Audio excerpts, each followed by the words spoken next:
We're making sourdough pizza in a home oven just as good as a New York pizzeria. The best quality pizza you can make at home starts with sourdough starter. The good news is sourdough is pretty easy to work with.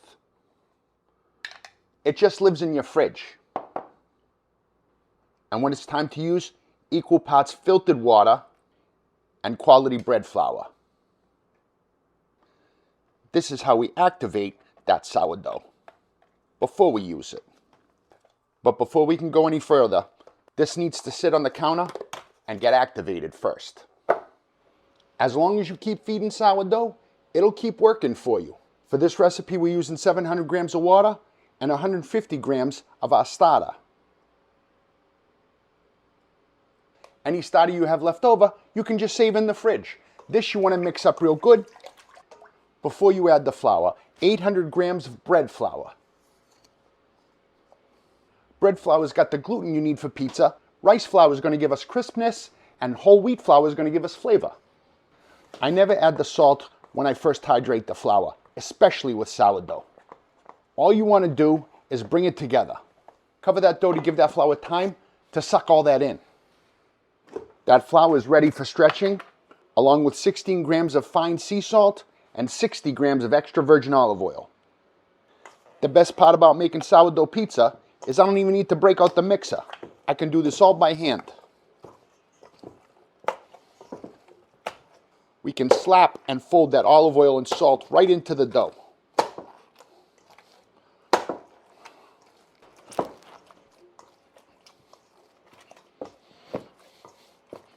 And when it's done, I cover it and let it rest again. A wet hand and a final set of slaps and folds. Don't be afraid to get a little rough with it, but you're not kneading it. You just slap it a couple, 2-3 times. Final slap, fold it under. You do this on Thursday for pizza on Friday. Even better if you do it on Wednesday. See that? That chill time in the fridge is where sourdough gets its flavor. 1 day will do, 2 days is perfect. I weigh out my pieces, about 240 grams a piece. And the reason we ball up pizza is because we're making the bottom of the pizza on the top by balling it up now. As the dough rests, a skin develops. That's going to form the bottom of our pizza later. A little flour, and I use these shoe boxes to store my dough until I use it. These will be ready in an hour, or they can store in the fridge for up to a day. Pizza sauce is simple and raw. The best Italian tomatoes you can find, kosher salt, blended smooth with good quality olive oil. The sauce cooks on the pizza. You don't cook the sauce first.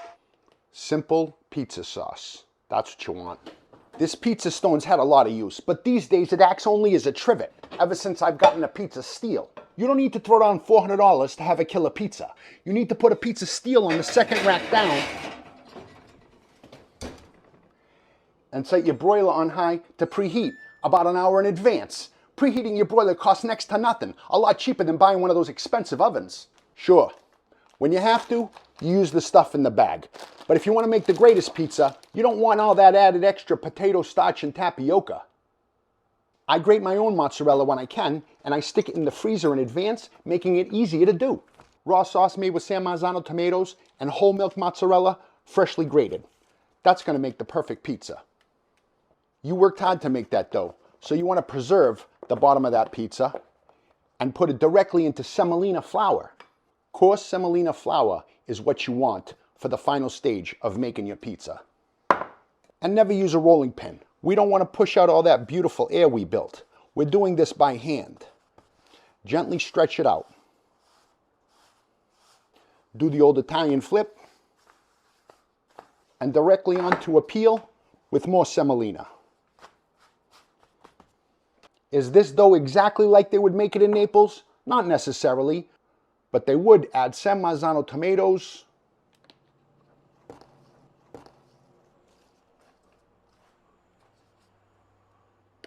fresh basil,